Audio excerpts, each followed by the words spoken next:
In today's video, I will show you the best weapon tier list in Once Human. Overall, we have more than 30 different weapons, each one with its own unique mechanics, base damage stats, and much more. So if you want to use the best meta weapons, then this is the video for you. So then moving over to the first S tier. Weapons in this category are among the most powerful available, ideal for the final stages of the game. These top-tier options excel in a wide range of scenarios and serve as essential tools for overcoming the toughest challenges, providing unmatched performance and versatility in every single endgame content. And for the first S-tier weapon, we have the KAM Abyss Glance. This is a versatile assault rifle, ideal for all combat situations. It serves as a primary weapon for ice or frost vortex builds by enhancing frost-based damage and crowd control. Then the next S-tier weapon is my favorite, the MP7 Outer Space.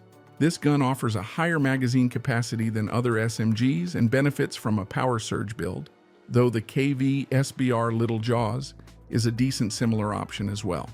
For the next S-tier weapon, we have the SOCR, the Last Valor. This is another versatile assault rifle, ideal for all types of scenarios. It excels with a shrapnel build, making it a top choice for melting down bosses in few seconds. Next, we have the AWS 338 Bingo sniper rifle. This is ideal for long-range sniping with high damage and the bullseye effect for extra impact. This is by far the best sniper weapon in the game that can output from 150k to even 250k damage per each hit. Then, for one of the last S-tier weapons, we have the Stun Baton. This is possibly the best melee weapon, with a chance to trigger power surge and dealing AoE damage to swarming enemies. And then for the last and final S-tier weapon, we have the Northern Pike. This is a melee option that has higher damage than any other melee weapon, but it comes with a sanity drain.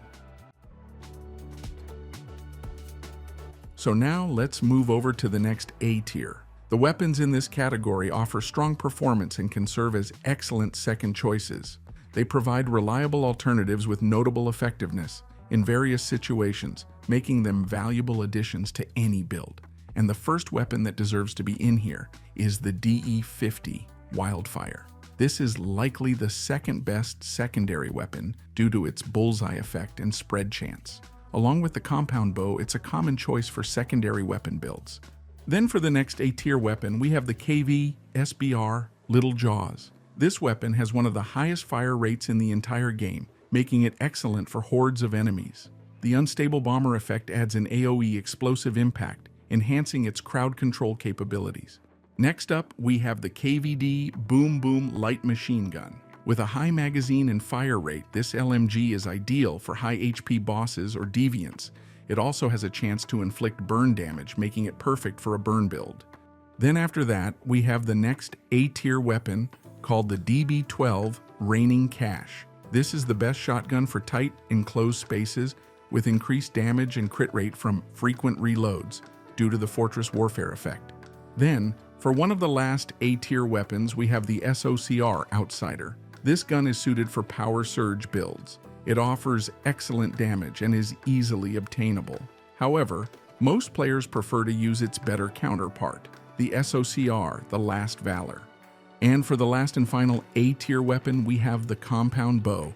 This is potentially the second best gun in the game, suited for power surge builds. It offers excellent damage and is easily obtainable. Players usually like to use it to buff their damages by using the bow first and then switching to their main weapon for massive amounts of damage.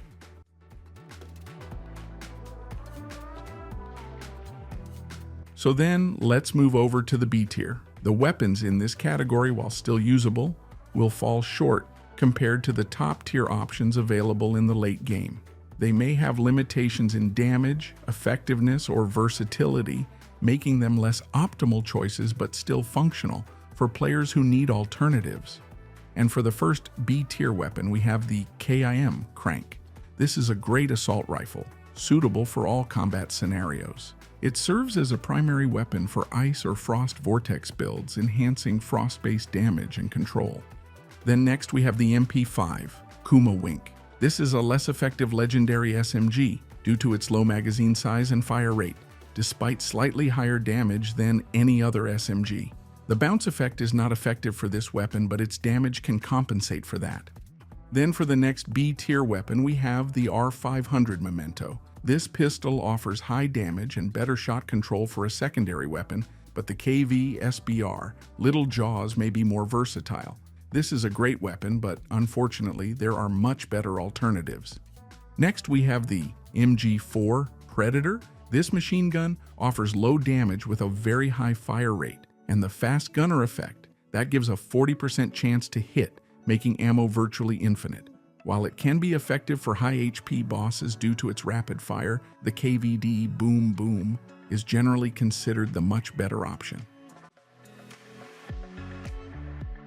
Then after that, the next C-tier weapon is the Recurve Bow. This is a powerful bow, often used as a secondary weapon due to its bullseye effect, which adds vulnerability to enemies and enhances damage in most builds. Then for one of the last ones, we have the HAMR Crumble. This is a sniper rifle that has lower damage than other snipers in the mid-game, but still, he remains a viable option for leveling to the endgame. Next, we have the SN700 Gulped Lore. This is another powerful sniper rifle that carries great damage alongside a respectable magazine size. Both of these snipers are very easy to get, and I recommend to use them in wipes and while leveling. And for the last and final C-tier weapon, we have the MGL. This weapon is useful in enclosed spaces, but not effective against bosses or deviants. If you want to clear weak enemies in lower levels, then you could use it, but its slow fire rate and long reload time leaves a lot to be desired.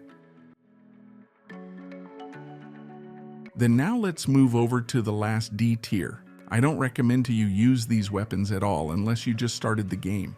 So then for the first one, we have the G17 Dusty. This is a pistol with decent fire rate and magazine size that can utilize shrapnel to do more damage. For the next one, we have the camping knife. This is a melee weapon that deals less damage than the Northern Pike and wrench, but still does not use ammo, which can be useful in the early game. Then we have the R500 Hunter. This is a revolver that has moderate damage but is hampered by its lower rate of fire. Then for the next D-tier weapon, we have the MP5 Blue Tiger. This gun has good damage and fire rate. You will have to reload this submachine gun very often, but it works great as a secondary option. Then for the next D-tier weapon, we have the wrench. This is another melee weapon that begins to fall off in the mid-game, but the wrench is one of the better options when your ammo starts to run out. Next, we have the KVD Icebreaker. This is a light machine gun that can take on high health enemies well and can serve as a primary or secondary weapon. Next, we have the RPG-7 Rocket Launcher. This is a good weapon for big damage hits against boss weak points and other enemies, but you will have to reload after each time, and this is where the damage will fall dramatically. Then for one of the last D-tier weapons, we have the S870 Sandstorm. This is a decent shotgun with notable fire rate and magazine size, but lower damage, and it has a restriction to close quarter fighting. And then for the last and final one, we have the KAM Pioneer. This is a very good assault rifle that has a lower base damage, but good stats elsewhere. Plus it has the shrapnel effect for the early game shrapnel build setup, and that's about it.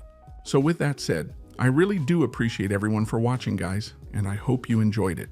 If you have any questions or feedback, then feel free to leave your comments in the comment section down below. And while you are doing that, please leave a like, subscribe, and enable that notification bell. So this way you could support the channel and not miss any more amazing content. With that said, you have an amazing day, and I will see you in the next one. So take it easy.